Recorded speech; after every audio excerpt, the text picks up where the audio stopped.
మీలో ఎంతమంది తిన్నారు? ఇదేంటో తెలుసు కదా, పందిరి దోసకాయ. ఇది మామూలుగా అలా తినేవచ్చండి. ఇది కూరలవి వండుకునేది కాదు. చూసారు కదా తొక్క ఎంత ఈజీగా వచ్చేస్తుందో. ఇది బాగా ముగ్గిపోయింది, విడిపోతుందనమాట చేతిలోనే. ఇది కట్ చేయడానికి కూడా కుదరట్లేదు, అంత ముగ్గిపోయింది.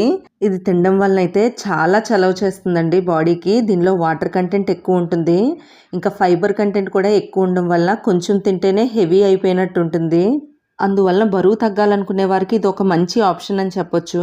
అసలు ఇవి దొరకటమే చాలా కష్టం అండి. ఈ సీజన్లోనే ఎక్కువగా వస్తూ ఉంటాయి ఇవి, కానీ వెంటనే అమ్ముడైపోతాయి.